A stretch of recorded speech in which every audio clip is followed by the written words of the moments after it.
حضرت خواجہ قطب غوری رحمۃ اللہ علیہ بہت بڑے اللہ کے ولی ہیں، جن کا مزار پاک کولور شریف میں ہے۔ حضرت خواجہ قطب غوری رحمۃ اللہ علیہ کے جب وصال فرمانے کا وقت قریب ہوا تو اس وقت حضرت خواجہ قطب غوری رحمۃ اللہ علیہ نے اپنے مریدین، اپنے محبین، اپنے معتقدین، اپنے چاہنے والوں کو اپنے قریب بلایا۔ بلانے کے بعد کہتے ہیں، اے میرے مریدو سنو، جب میرا وصال ہو جائے، میرا انتقال ہو جائے، مجھے کفن پہنانے کے بعد میرا جنازہ اٹھانا، پھر رکھنا، پھر اٹھانا، پھر رکھنا، جہاں سے میرا جنازہ نہ اٹھے وہاں پر مجھے دفن کر دینا۔ آپ نے مریدوں سے وصیت فرمائی تھی۔ جب آپ کا وصال شریف ہوا، وصال فرمانے کے بعد آپ کے مریدین، معتقدین، محبین آپ کو غسل دیتے ہیں، کفن پہناتے ہیں، جنازہ چارپائی پہ رکھتے ہیں، رکھنے کے بعد کلمہ شریف پڑھتے ہیں، لا الہ الا اللہ محمد الرسول اللہ۔ جنازے کو کندھا لگاتے ہیں، جنازہ لے کر کے چلتے ہیں، پھر رکھ دیتے ہیں، پھر جنازہ رکھ دیتے ہیں، پھر چل دیتے ہیں، پھر رکھ دیتے ہیں، پھر چل دیتے ہیں۔ جہاں پر نماز کا وقت ہوتا ہے، آپ کے مریدین جنازہ رکھ کر کے نماز پڑھنا شروع کر دیتے ہیں۔ ظہر بھی پڑھتے ہیں، عصر بھی پڑھتے ہیں، مغرب پڑھتے ہیں، عشاء پڑھتے ہیں، فجر پڑھتے ہیں۔ نمازیں پڑھتے ہوئے اپنے پیر و مرشد کا جنازہ لے کر کے جا رہے ہیں۔ 1-2 سال تک نہیں، 1-2 مہینے تک نہیں، متواتر 12 سال تک خواجہ قطب غوری کے مریدین اپنے پیر و مرشد کا جنازہ لے کر کے چلتے رہے۔ اسلامی بھائیوں ذرا اندازہ لگائیے، 1-2 سال تک نہیں بلکہ 12 سال تک اپنے پیر و مرشد کا جنازہ لے کر کے چلتے رہے۔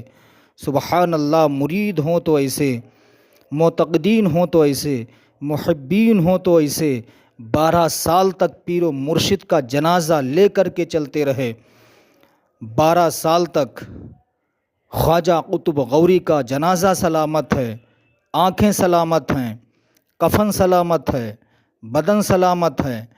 جب مریدین دیکھتے ہیں تو ایسا لگ رہا ہے کہ آپ مسکرا رہے ہیں۔ جب 12 سال ہو چکے تو مریدین کولور شریف لے کر کے جنازہ پہنچے۔ وہاں پر ایک مندر تھا، مندر کے سامنے جنازہ رکھ دیا۔ رکھنے کے بعد نماز پڑھتے ہیں، نماز سے فارغ ہوئے، مندر کے پجاری قریب آتے ہیں۔ آنے کے بعد کہتے ہیں، یہ جنازہ کس کا ہے؟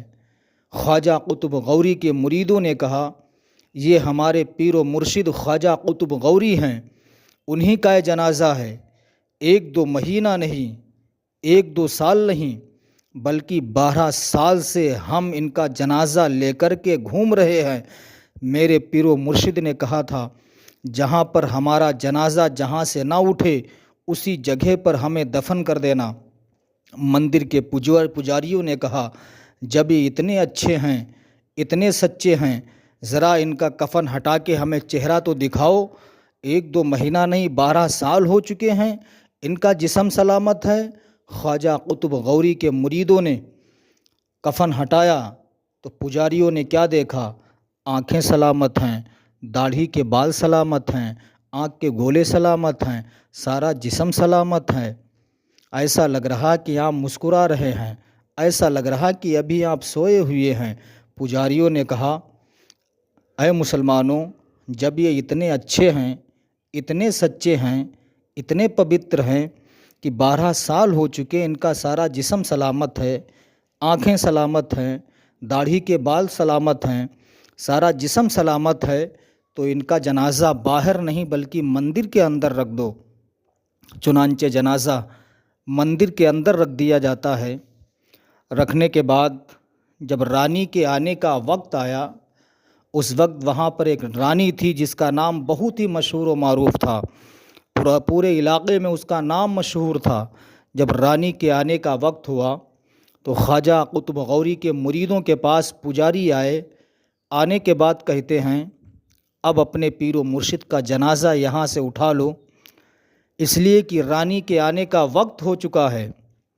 جب مریدین قریب جاتے ہیں، کندھا لگانے کی کوشش کرتے ہیں، لیکن چارپائی اپنی جگہ سے ٹس سے مس نہیں ہو رہی ہے، چارپائی اپنی جگہ سے ہل تک نہیں رہی۔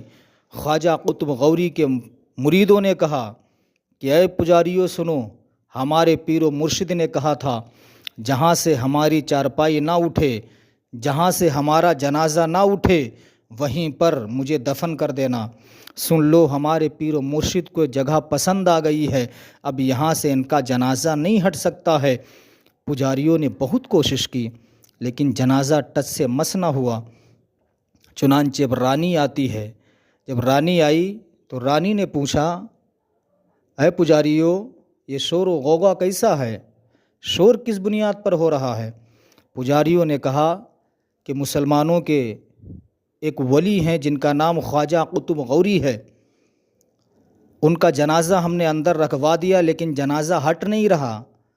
انتقال کرنے سے پہلے انہوں نے کہا تھا جہاں سے ہمارا جنازہ نہ اٹھے وہیں پر ہمیں دفن کر دینا۔